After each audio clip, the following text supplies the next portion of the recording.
This episode is powered by Act Now Education. Go to www.actnoweducation.com for free comprehensive educational resources and opportunities for active duty, veterans, military spouses, and children.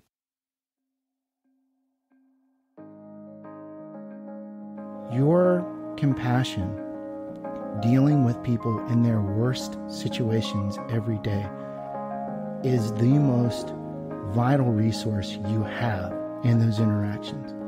And if you lose it, you undermine the faith that the community has in you. So if you want to maintain your professionalism, which I know all of you do, maintain your mental health, take it seriously, do things that refill your cup, so to speak.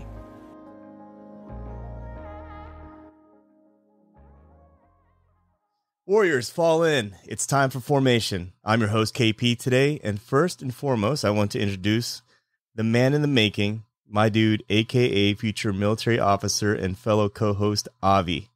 How's it going this week, man? Pretty good, KP. Keeping up the grind. Keeping up the grind, but would you mind telling everyone what you just recently signed up to start doing? What classes you're taking? Nope. You don't want to talk about your real estate? No, not yet. You gotta wait until I pass the exam and all that. Okay, yeah, you don't want to jinx yourself, I guess. That's all right, man. You're always busy, that's for sure, and I appreciate your hard work, man. So today's guest had recently found his civilian career pivot in the podcasting world and has taken both his military and educational experiences to the microphone and started his own podcast called Vet with a Mic. The host and veteran advocate for this up-and-coming podcast is Ryan. Having spoken to him recently, I learned that this proud Navy veteran has his master's in clinical psychology and currently works as a program researcher. The application of his military experience combined with his Middle Tennessee State University education makes for a professional who understands and can identify with what our military community endures when transitioning out of the military. Today, we're going to learn more about him, his background, and his thoughts on managing PTSD, transitioning, and how things are going to go into 2022 and managing our own mental health. Thank you for joining us today, Ryan. It's a pleasure to be here. Dude, the honor is all ours, man. And I tell you, Ryan, have you ever had the microphone turned on yourself for an interview before? I have a couple times. I have. It's so actually, I'm used to sitting in the other chair, so to speak. Yeah, it's actually. I have a funny story about it. Early on, I think it was my fourth podcast that I did. I didn't have a guest. I was brand new at doing this.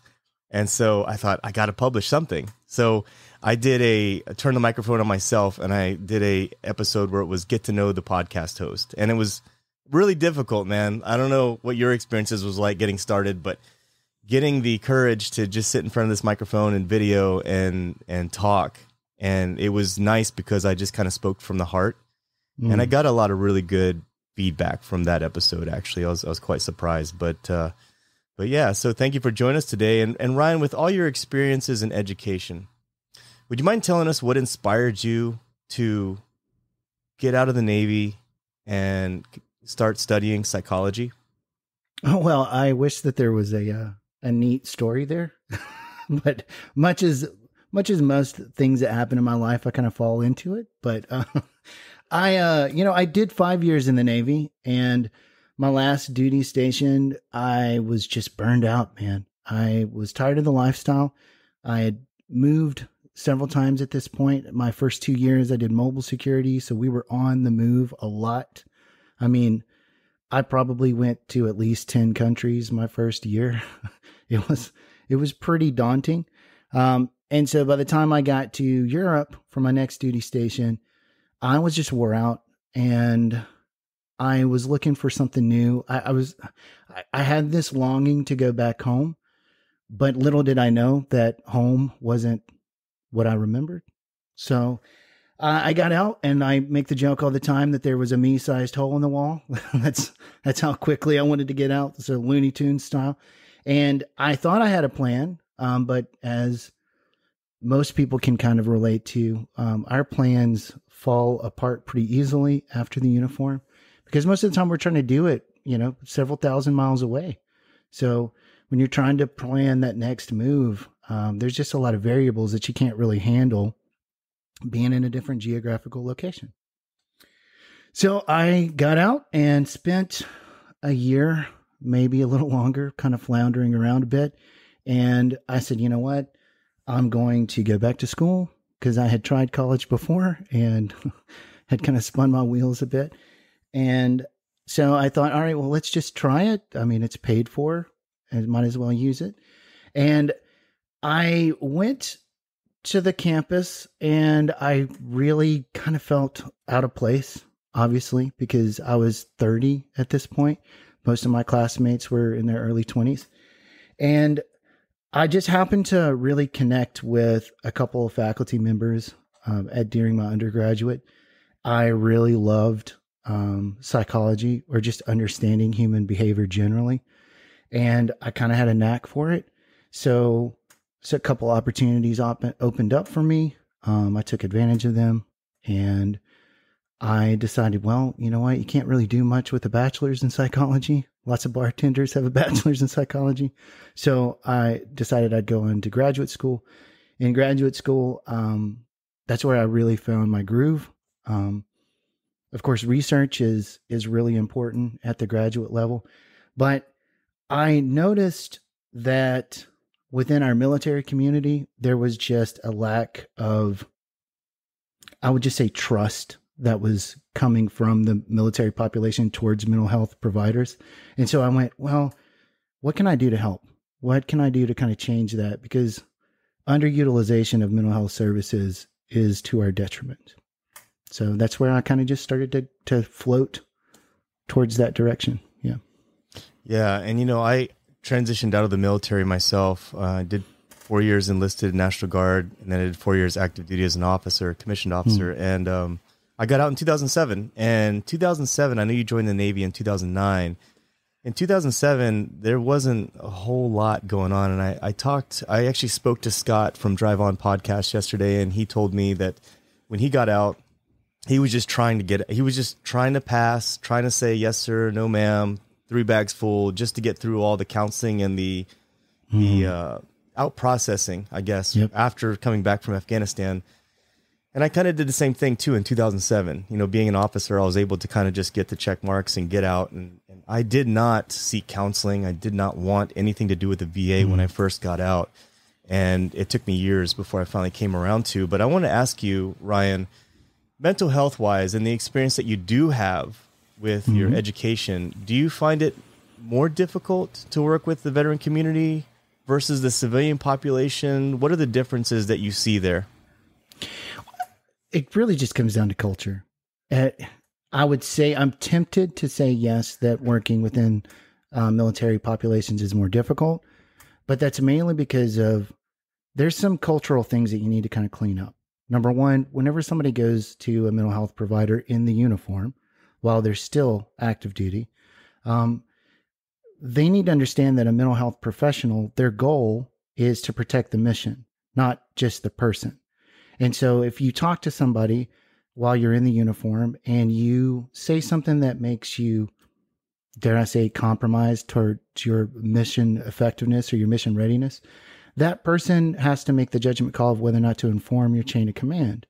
So people can talk to mental health providers while they're in the uniform and then feel as if they were burned because they opened up and then their chain of command found out about it, and now they're once bitten, twice shy. So that's one part. You kind of have to just clean up that. The second part is, I guess, more on the street level, is the military culture, generally speaking, has been reactionary. So whenever somebody raises their hand and says, hey, I want to go talk to somebody, chain of commands have responded by jerking that person out of their job and putting them off to the side to work by themselves so they can keep an eye on them. But of course, what does that do? It isolates them and alienates them from their coworkers, who is our entire social support structure. So now, and it's also demeaning too. So it kind of just adds an extra level to how they're feeling. And once somebody sees something like that happen, there's just a chilling effect that happens down the ranks. Nobody's going to then volunteer to go talk to medical again after they've saw something like that happen to somebody. So you kind of have to clean up all those issues. People come to the therapy session with that kind of previous experiences, or at least they're just general cultural orientation. Now, civilians have their own things that they come into the picture with. We all have these stigmas that we view towards mental health. We all have these, I guess you'd say, misinformed conceptions of what the mental health process or the mental health treatment, how it goes, because we watch movies and TV shows and people think that they're accurate, but they're not really. They're just tropes that we use to kind of communicate shorthands about the mental health process.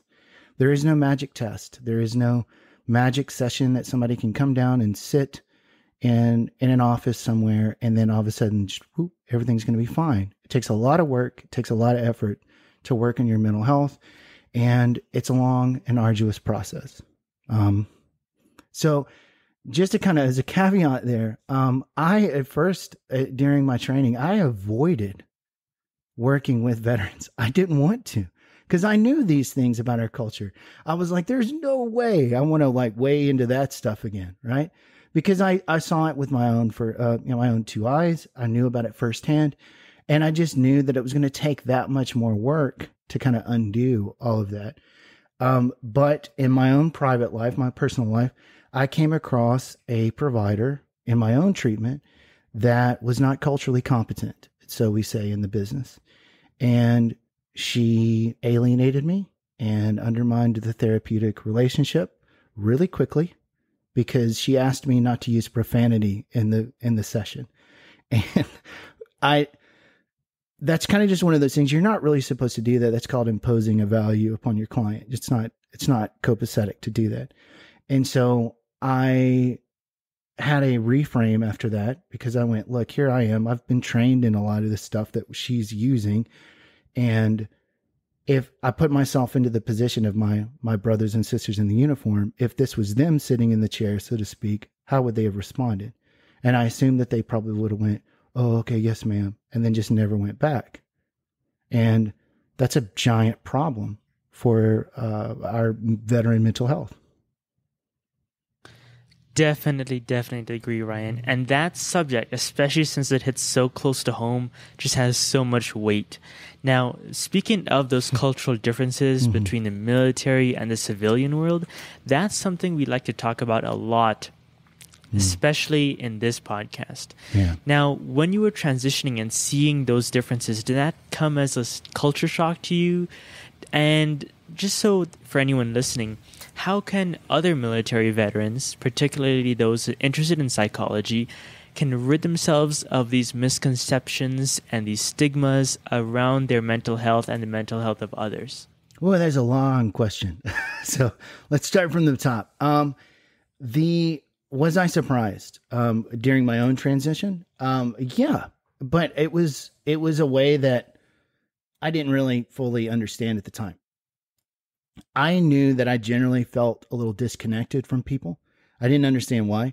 I'm from a small East Tennessee town, and let's just say, you can't go back to Kansas anymore, so to speak, right? I had seen Oz. I had saw the rest of the world, and I had saw what beautiful things there were outside of my little corner of the world in which I was born.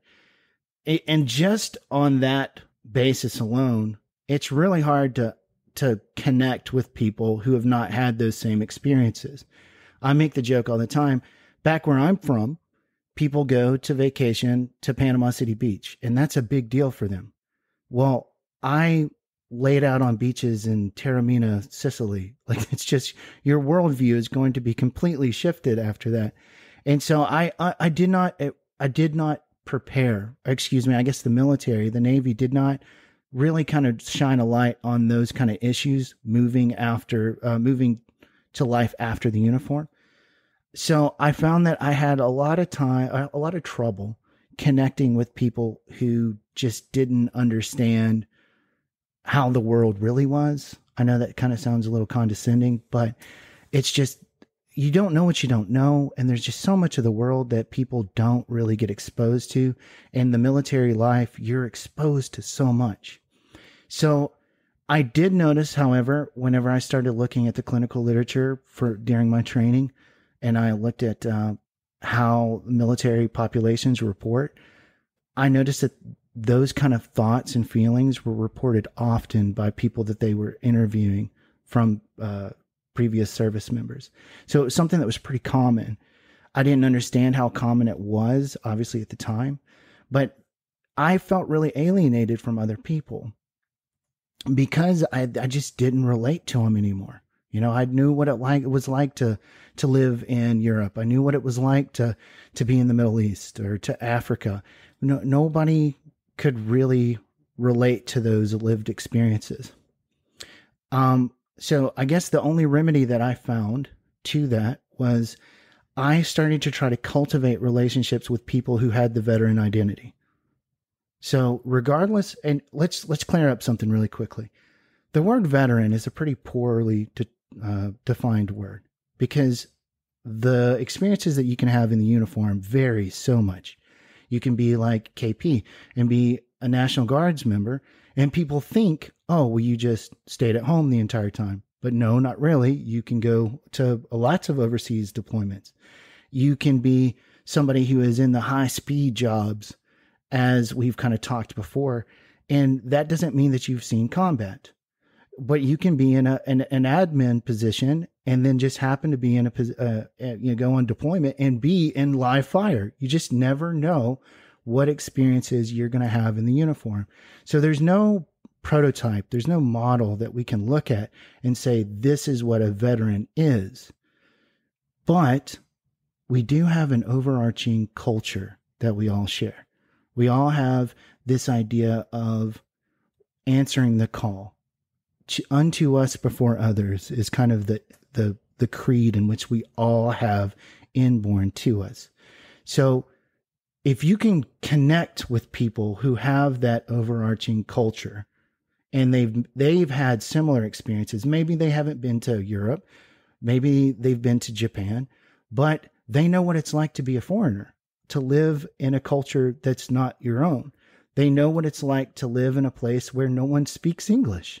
Those experiences are the overarching fabric that you can really plug into the veteran identity that makes really strong social support elements that are vital to your life after the uniform.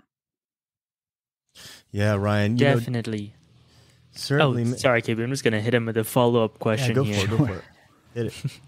Now, Ryan, that was a phenomenal analogy and explanation as to how veterans can approach that mentality. Love to hear it. Now, what about transitioning veterans with current mental disabilities or impedances that potentially have, maybe insecurities about fitting into various communities, or just having trouble finding jobs or finding communities to involve themselves in? I'm sorry, what was the question then? What about, do I have specific advice for them? Yes. Well, so that's all of us. We all have mental health issues. And I think that's just shining a light that we all have some, whether it's depression, anxiety, PTSD, we're all going to have these adjustment problems that are related to life after the uniform. And within the DSM-5, we actually call it adjustment disorder. If you meet that diagnostic criteria, which is kind of like a smaller version of a PTSD type symptomology. But I will say that if you can connect with people, regardless of whatever struggles you're finding yourself with, in my estimation, with my clinical research, social support really is a salve, a balm that really makes a lot of these issues in life a lot more tolerable. And this is what I mean. Let's just say you're on the side of the road and you have a flat tire. Now, the first thing you do is, oh, hell, what am I going to do now? Right? If you know how to change the flat tire, you may not feel as threatened by that. But for the sake of the argument, we're going to say that you don't. Okay.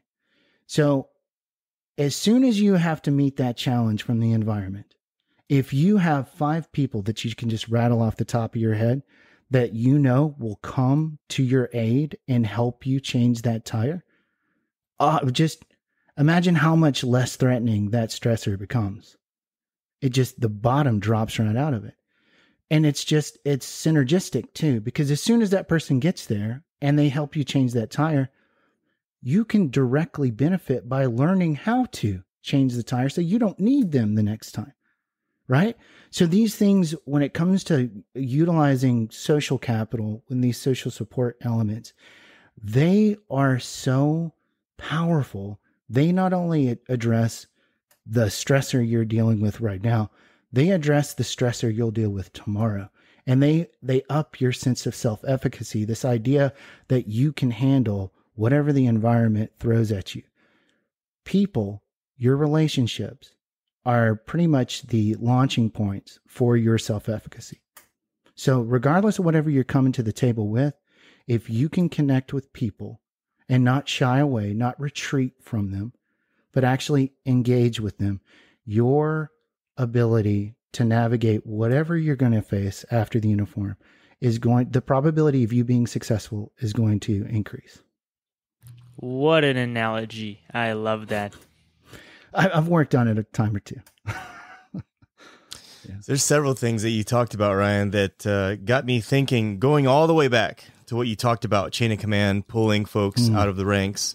And it's sort of sad because yesterday I was at the VA, and one of the VA police officers there, I spoke to him real briefly, and he mentioned to me, he goes, "Oh, are you service connected?" And I said, "Yeah." And he goes, "Oh, that's good, man. I'm glad to hear that." And he goes, I'm a veteran too, and I now work, VA police. And he goes, a lot of people don't, especially when they come out of uniform, and if they go into law enforcement, they sometimes don't want to get service connected because of the stigma, or they feel like they may not be able to hold this job. And that's really unfortunate, because I can't imagine how many first responders out there are kind of holding stuff inside, and in a certain way, because of the experiences that they have, are very similar to what a lot of military veterans endure and what they go through. And I just found that quite fascinating when you said that. And then secondly, when you talked about your idea of being on the beach in Italy and places like that. Well, I was a military brat, and now my dad was stationed at 25th in Hawaii. And so I grew up on the beaches of Hawaii. And then when he retired and he moved to the state of Ohio, I hear people talking about Myrtle Beach. So I go down to Myrtle Beach, and I'm like, this isn't Hawaii. Like, this is not my idea of vacationing. So, and not to put anything down, but when you've been to places like that before, and then your idea of a beach is of certain this, and then you go to that, and it's like, nah, this is not what I thought it was. But Ryan, staying on the mental health portion of the podcast, for folks that are already out there and they're seeking, PTSD treatment for themselves, do you have any self-help tips with managing our mental health going into 2022? I ask this because in today's world, we have this little device called a phone, and it literally is our media. It's the way we communicate with people. It's the way we monitor our health. It does so many things for us. There's a lot of noise going on. And for me, talking with folks like you and shutting off that noise, especially the news, helps me in so many ways to communicate and relate with everything within our society. So what advice would you have, kind of self-help advice would you have for folks out there who are already seeking that PTSD treatment? So I would start with just this, just to kind of backtrack just a second. When you're a first responder, or when you're, because in my job in the military, I was a military police officer. So, I walked in both circles for a bit. Okay. So working a fatal accident, traffic accident, for example, is an abnormal situation. You're dealing with things that not a lot of people, their worst day is your day to day, right? So it's an abnormal situation that you constantly and chronically put yourself in. So it's not a matter of if these things will impact your psychological health. It's a matter of when. So just being cognizant of them and understanding that these events, your day-to-day events, are going to undermine your social or your mental health resources. Okay. And when that happens, it undermines your professionalism. I'm going to say that again. Everything within first responders, especially law enforcement, they are professionals in nature. So if you want to maintain your professionalism, you have to make efforts to keep your mental health strong. Because all the day-to-day factors that you have to deal with, they're eventually going to cumulatively overwhelm your resources to adapt. So if you don't actively, daily pour those resources back into you, you will deal with things like burnout, which is just, in a law enforcement capacity, is dangerous because you will not be attending to everything in the environment that you need to attend to. That's where you can get hurt. On a traffic stop, you just step out into traffic because you weren't paying attention as much as you should. And then, of course, compassion fatigue is the other part.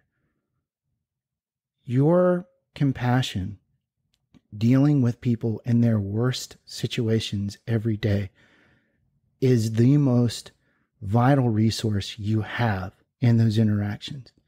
And if you lose it, you undermine the faith that the community has in you. So if you want to maintain your professionalism, which I know all of you do, maintain your mental health, take it seriously, do things that refill your cup, so to speak. Now, in saying that, right? How do we refill our cup? Well, there's a couple ways to do it. First, I would say understanding that doing your best looks different every day. So there is no standard that you can measure by. Some days are going to be rougher than others, but doing your best every day is really important. All right. So in saying that though, don't lose sight to the bigger picture. If you're battling with something, you're making incremental steps all along the way. And so it's easy to look back at the last step and go, man, I didn't get as far as I needed to for this day. But if you look from where you started, you've made so much progress. So keeping that in mind is of the utmost importance. Is don't get locked in a recency bias where you're just concerned with, to put it to an academic kind of sense. If you made an A on the test yesterday, understand that you've made a ton of A's across the entire time. And so if you made a B on the test yesterday, that doesn't mean that you're a failure. Doesn't mean that you haven't, that all of those things that you've done so well gets disqualified or discounted. They're still important too, and they're part of the process. So how do we refill our cup, so to speak? So in the psychological literature, we talk about this idea of flow, doing things that are intrinsically motivating, what we enjoy doing them for the sake of doing them. Find those things to do in your life. They're going to vary to whatever person they are. Like mine, I don't know if you guys can see behind me, I play guitar poorly. So those things I can do to kind of refill my cup. It helps me channel a lot of my mental energy into something that I find intrinsically enjoyable. Now, we get so concerned with all the external motivations of life. Like you may really enjoy your life or your job, but as soon as you enter into a paycheck, your intrinsic joy switches to an extrinsic motivation. So the paycheck is robbing you of your joy of whatever you love doing in your professional life. So it's not just enough to focus on doing what you love. There has to be this internal motivation, this internal joy in which you're taking from it. So, in that regard, I think if we can move the bar, instead of aiming for happiness, we aim for well-being. Because happiness is it is an emotional state like everything else. So, but everybody wants to be happy, but it's not really a tangible or a realistic goal because it's an emotional state. It's transient in nature. It's here today, gone tomorrow. But well-being is this idea in which you can strive every day to have a good life.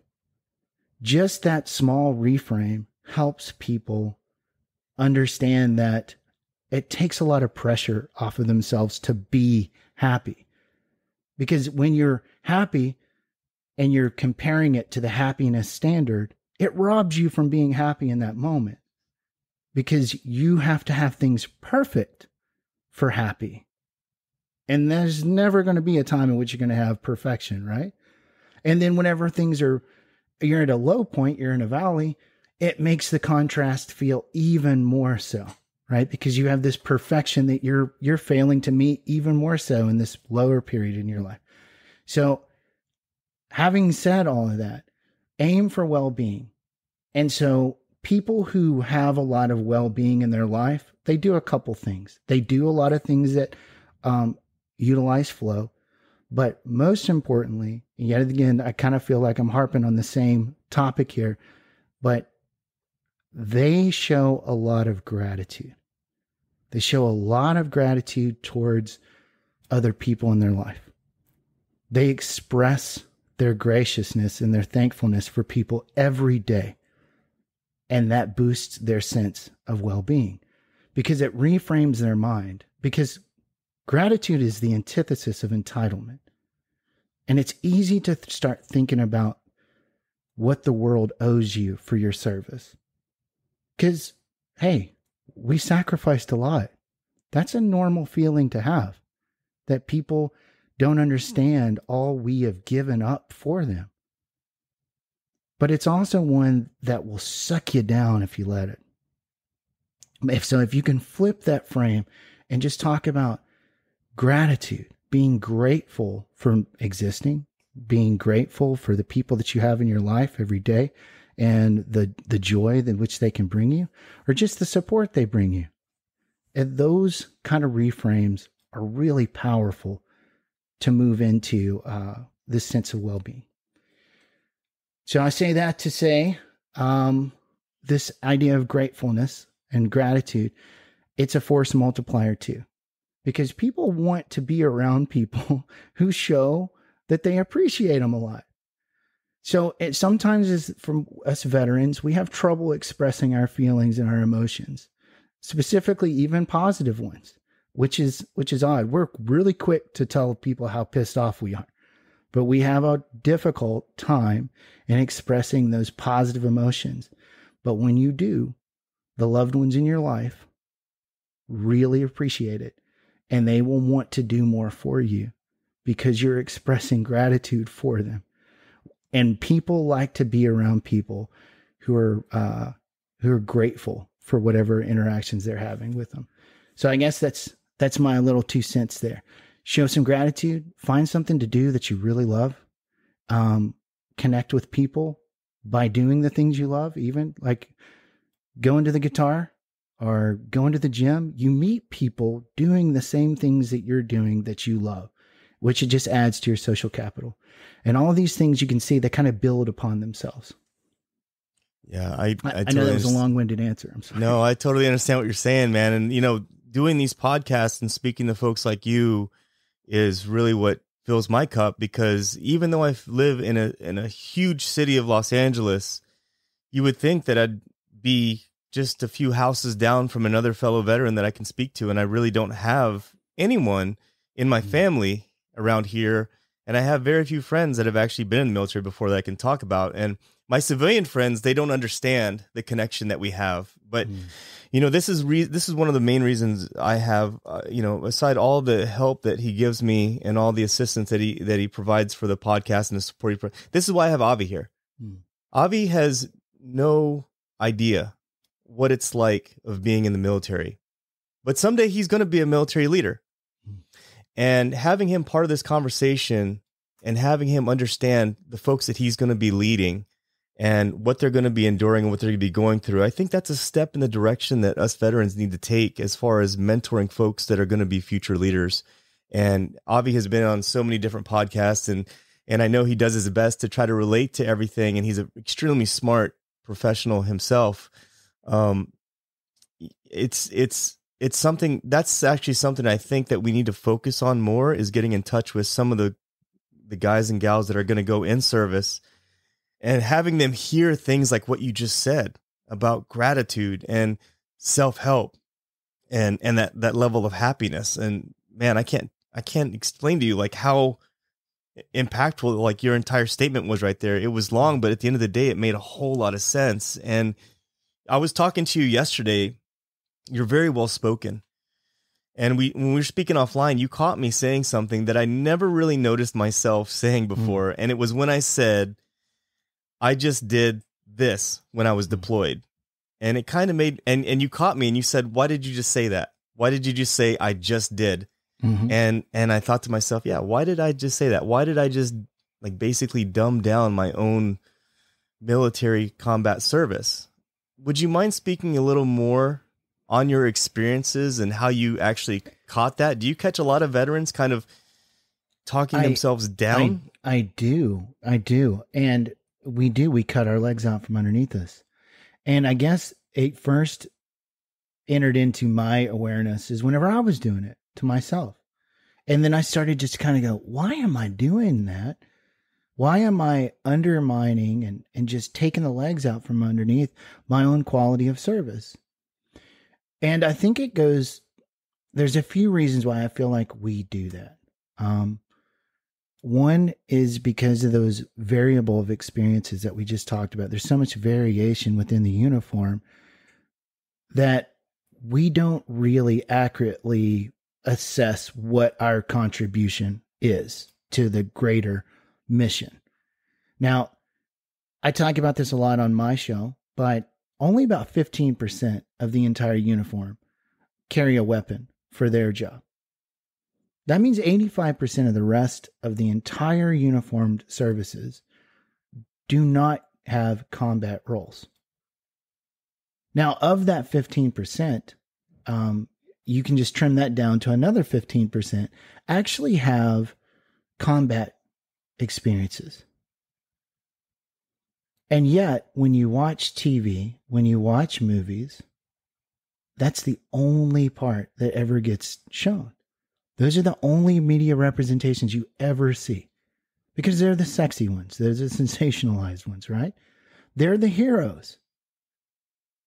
And so we internalize that, I believe. We internalize that and compare that standard to our own uniform experiences.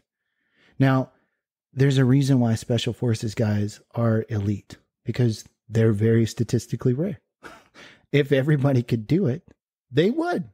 Because who wouldn't want to be a SEAL and just walk around being a badass all day, right? But those type of people are selected for certain traits because they are rare. They are statistically so rare. And if you're going to compare it to an outlier, so to speak, it's like comparing your IQ to somebody who's on Elon Musk's kind of level. How you're always going to feel shitty about yourself if you're comparing yourself to somebody who has like a 150 IQ, because they're like less than 1% of the entire population. Much less veterans themselves or people who have served we're only 7 to 8% of the entire US population. So it's really powerful that these representations that we see within movies, they're not only not accurate, but they kind of undermine our mental health too. Now, I think that this is multi-pronged. It's not just the media representations, but it's the interactions that we have with civilians too. All right. So civilians come up and they say, thank you for your service. And we immediately get placed into a state of discomfort because we go, well, I just did it to escape whatever I had going on in my life, or I was just trying to make myself better, or there wasn't these large, altruistic motivations for joining the uniform necessarily. We do have those. We're patriotic to a certain extent. But like you take my story specifically, I joined in 2008 because of the recession.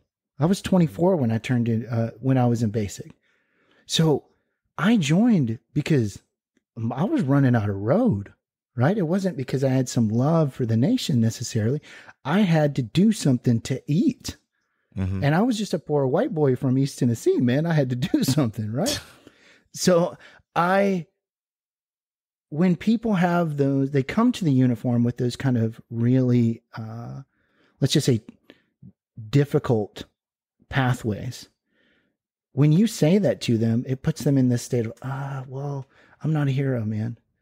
And then they also think about whatever their quality of service was, whatever their experiences were. Did they ever go Oconus? Were they only in CONUS? They start evaluating all the little variables that made up their time in the uniform.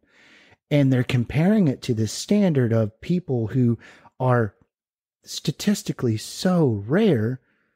No one's going to meet those standards. If you're comparing your service to somebody who has a Medal of Honor, of course, like how are you going to? It's not exactly an accurate measure.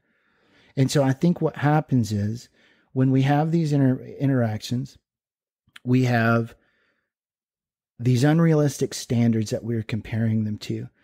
And then it's so common that we all do it that it reinforces like a buddy of mine was a door knocker in Iraq, and he still undermines his service. He still undercuts his own service. If he'll do it, what hope do we have to somebody who is, peeling potatoes in Iraq, so to speak? Because if they're doing it, they're going to do it too. And the people who never deployed are going to do it. And I think this is one of the huge parts that make up the 22 a day kind of variance, is these people are comparing their service, and it's robbing them of the joy of service that they have, because it undermines their quality. But I could go on forever about it. But that's kind of just a little personal hypothesis that I'm running right now. But Ryan, that's one of the weirdest things, man. Like whenever somebody says, "Thank you for your service," and I always reply with, "Well, it was an absolute honor." But for the longest time, I really didn't know what to say, because sometimes that would be followed up with, "So did you see any action?" And I'm like, well, did I run over an IED? Yes, I did run over an IED. Like, did I run through firefights in vehicles? Yes, I did. Like, is that action? Like, I mean, comparatively to you, civilian, like action, like that's, to me, it's just a weird question. And I've never really been comfortable with answering with the whole "thank you for your service" thing. I'm like, well, it was an absolute honor, and I'm glad I did it. But then when the follow-up question comes was, well, did you see any action? It's just like, it's kind of a personal question, and it's not something that I want to get into standing here in front of Target right now. But we all have those jackassy interactions with them, right? Like did you kill anybody? And so this brings into the second prong, really. So like you can tell I've been in academia too long. I start going on these long-winded, pontificating upon things. But the second prong is stereotype threat for veterans is a real thing. For those of you who don't know what stereotype threat is, it is an internal discomfort in which we all feel at the thought of inadvertently confirming negative stereotypes. But there's also a second part to that. There's positive stereotypes too. So positive stereotypes can also be threatening, right? So one that I guess usually of racial identity, like most people will say, well, Asians are good at math. Well, imagine if you're Asian and you're not good at math, you don't really feel that great about it, right? Right. So these positive stereotypes can have their own baggage to them too. So here's essentially what we're circling around. The negative stereotype is this: oh, you're the unhinged veteran.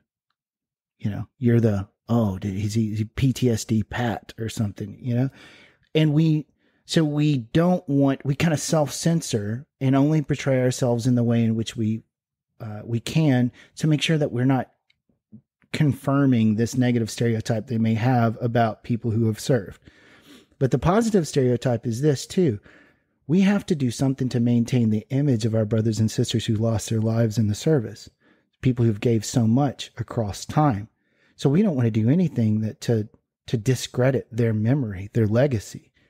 And when people call us heroes and, you know, they put us into that position, we go, oh shit, I don't want to like make all veterans look bad, but I also don't want that guy to get away with saying that to me right now. Because that's essentially when somebody says, did you see anything?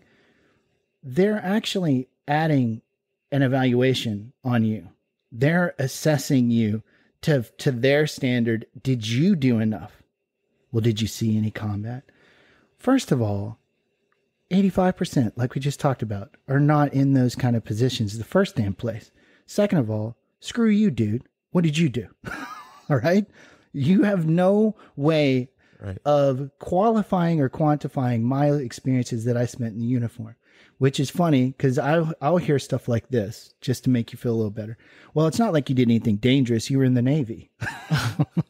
It's like, well, actually, my life was standing behind a machine gun the majority of my time. Like, and I've spent 27 months or so, like, going in and out of Iraq. So, no, probably not your average sailor experiences, but that's what they do to us, which just kind of aggravates the feeling alienated and disconnected from the civilian population, generally speaking, after the uniform. And I like to change something. I would prefer people say, thank you for your sacrifice versus thank you for your service. And it seems on the surface just a very kind of arbitrary change. But what I think it does is it alleviates people from that standard of, oh, well, did you see combat or whatever, which we think of in the Hollywood tropes. And whether it's just you spent time away from your family on the holidays, or you gave up your time in some capacity, you were sacrificing. It validates your experiences without comparing them to some other unrealistic standard that is the statistical outlier. So I'd like to see that happen, is from going, thank you for your service, which is a hollow virtue signal, like BS. Like, it takes about as much time to say happy birthday. You got no skin in the game, man. I appreciate it on its surface, but if you would stop placing us in these positions psychologically, I would appreciate that too. You know.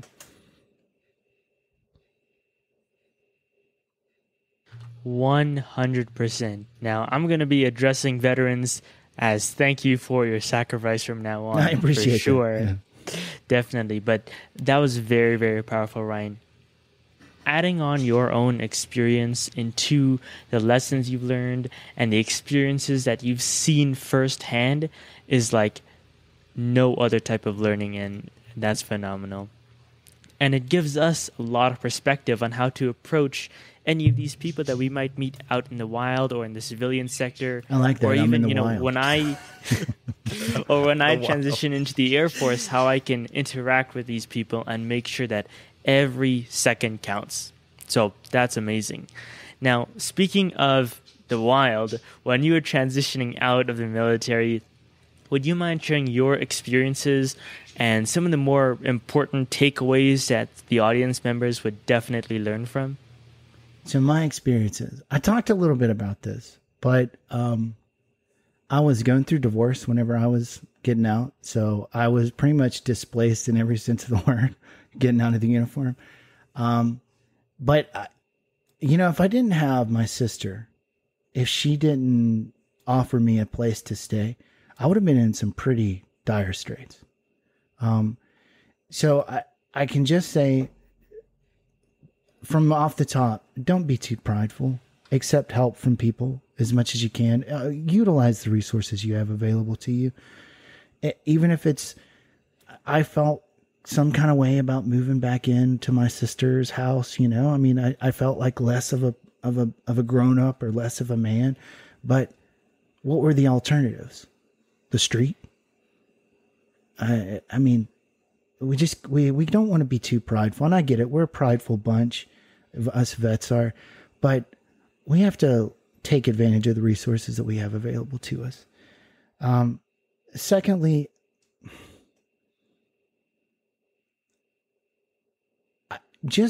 I guess extend a little bit more compassion to yourself and to others would be something that I would say. Is it's okay not to be okay. It's okay to not have everything figured out. You know, a lot of times in the military, we harp on this idea of acting as if we have control over sometimes uncontrollable situations, and just cut yourself a little slack. And if you can cut yourself a little slack and others slack, I think that will help ease the transition. Civilians are not military members. They don't have the same civilian or the same military culture as you do. So these everyday kind of rub up against you may have with the civilian population, they're to your detriment, not to theirs. They just walk away going, well, that guy was an asshole. You haven't changed their perspective. If you have a meeting with somebody and they show up a few minutes late, in the civilian culture, that's not a big deal. In the military culture, it is. It's a slap in the face. But you need to understand that you have to use the social script that's appropriate for the setting. You're not in the uniform anymore. You have to adapt to the new setting. If you keep trying to use military script in civilian interactions, you are going to lose. It's not going to benefit you. It's going to hurt you. You're going to miss that job. You're going to miss the opportunities to grow because you're not applying the right social script to the right social setting. I guess those are two of the things that I really struggled with. I got mad at shit, man. Mad at stuff that I didn't understand was just their daily life. I got myself all worked up over things that were just, I was still trying to live in the military culture, but I was in the civilian culture. Well, I'm the one that's in the wrong, not them. They're just living their normal life. But it's hard to see that perspective at first because you're just like, yeah, all these nasty civilians, blah, blah, blah. You hear it a lot, but I hope that was a sufficient answer. Yeah, I can certainly relate to a lot of what you mentioned with your transition, Ryan. And that is some great advice because I have heard of folks before trying to use the military script on civilians and it just doesn't work. I actually had a friend of mine who recently literally quit her job because the new guy that had taken over was trying to use a military script on the entire workforce. And literally there were several people that were mainstays at this position, had been there for a very long time, decided to quit. And some of them even opened their own business. So if anything, it just didn't work. And I understand what you're saying and I've talked to Donnell Johns on a recent podcast, and he talked about how he utilized soft skills when training civilian real estate agents. And I thought, wow, that's genius. I never thought of that before, but that's very, very, very true. So I definitely identify with a lot of what you're saying. And Ryan, before we finish off the episode today, I want to make sure that we touch on Vet with a Mic. Would you mind telling us the mission of your podcast and what inspired you to start it? Oh, well, it's an evolving idea, I guess. But I guess originally I did it because I wanted to fill the gap, so to speak. I knew that I would field questions all day long from veterans about just things, the misapprehensions about the mental health process and what they could expect from it. And so I wanted to kind of demystify the process to take all the mystery out of it. Hey, look, this is what you can expect going into it. This is what this provider does. This is what this provider does, so that you're an informed consumer up and down the chain, so to speak, so that you're not coming in with unrealistic expectations for a mental health provider. Because that happens a lot, even the civilian population. They don't really think that it's going to take as much work for them. They're there, fix me, cure me, right? Excuse me. So I wanted to kind of dispel some of this that we see so much within our culture, and just to remove the suspicion as much as possible, because things that we don't know are much more threatening than the things that we do. So if I could just provide a little background information for him, it's not as threatening. There's not as much anxiety surrounding going and utilizing mental health services. I wanted to kind of clean up the VA image too, because I was answering a lot of questions, or I would ask somebody this, like, so did you get set up as a VA patient over there? And they were like, no, hell no, screw that. I'm not going over there. Why? Well, because, I heard. You heard what? Well, I heard that they're terrible over there, but have you been? No.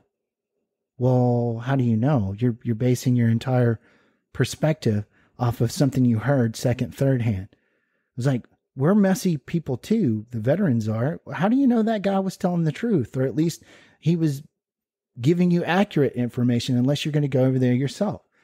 And so I wanted to kind of just say, hey, utilize yet again these resources that are available to you. You have to interact with the systems to change them for the better. If you're not going to, and all you're going to do is complain about it, well, we're not getting anywhere. We're just spinning our wheels. So I thought that was another thing that we could do. Now, lastly, the interview portions of Vet with a Mic is I wanted to lift up models for people to utilize so that they could look to and go, oh, well, I dealt with that. I dealt with this. And look, this guy's handling it well. Or this gal, she's doing it all right. And because we hear so much about the issues and the problems that we have, that we never hear anything about the positive representations that we actually do, how we're doing well after the uniform, because there's just so much negativity out there in the space that we don't hear a lot about how well veterans are doing in life after the uniform. So that's the elevator pitch, so to speak, of Vet with a Mic. But it's an evolving process. I would love to eventually see it take a larger role within discourse. But we're just one episode at a time right now. I'm sure you can relate. No, I really think that you're on the right road, man. You definitely got my attention with just your logo and your presence on Instagram. Yeah, thanks. And I'm really glad that that we connected, and I hope to do more work with you, because Ryan, you have a unique, very well spoken perspective as a veteran, especially with your education and your background. So definitely looking forward to having more conversations, because I think you definitely bring a lot of value to the table. So thank you for having this interview today, man. It's been awesome. And I'm like I said, I'm looking forward to doing more in the future. Hey, Avi, do you have anything before we close out the episode that you'd like to add? Not much, KP. I'm very, very happy with how this episode turned out. Ryan, you have a bunch of phenomenal experiences and such valuable insight, especially for a lot of the veterans who are out there who have been in your position or are currently in there. Speaking from your transitioning, your education, it's just amazing how much value you can provide to our listeners. And I'm super excited to check out your podcast as well. And I highly recommend that to anybody listening as well. I appreciate that. I am so uncomfortable with praise, but thanks, guys. Thanks a lot. Yeah. No, so I think, on Avi, I think it's going to be kind of cool in the next 5 to 6, 7 years or so. We look back at episodes like this, Ryan, and you can probably understand what I'm saying. But when Avi is wearing uniform and he's wearing the ranks or whatever, and he looks back at this episode and he's wearing his black polo shirt, braces, and he's talking to military veterans, he's going to be like, damn, I've come a long way. And I can tell you for myself, I took a few videos when I was deployed overseas, and I'm thankful that I did that.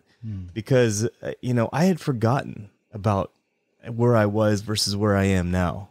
And I think that's what's so cool about having Avi is, involved in these episodes. So, but Ryan, do you have anything for audience members? No. Like I said, hey, check out Vet with a Mic if you guys got some time to spare. If you have any time to spare, as rare of a resource as that is. But, we work hard. So we're pretty proud of what we're doing. Speaking of which, if folks are interested in finding you on your social platforms or contacting you, how can they do that? So, I mean, unfortunately, I'm on all the social medias now. I'm on Twitter and, Facebook and all of them. But yeah, I guess the easiest way is just to find me at Vet with a Mic, the page on Facebook, or you can find me on Instagram, which is how you and I connected. Or, if you have any potential interviews that you would like to see done and, KP can't handle all the workload. Yeah, you can always hit me up at Ryan@vetwithamic.com. Yeah. Definitely. Ryan, I got to tell you this, man, you're out to a great start. I'm looking forward to doing more work with you. As for today's episode, Avi, Ryan, and myself, that's a wrap. I want you guys to stay tuned, stay focused, and stay motivated. Warriors, fall out.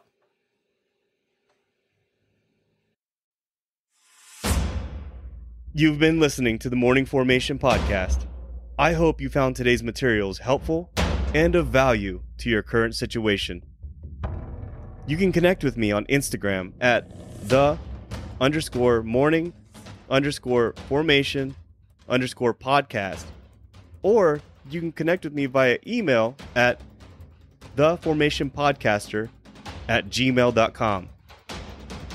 Also, I would like to thank my partners at Act Now Education for their support.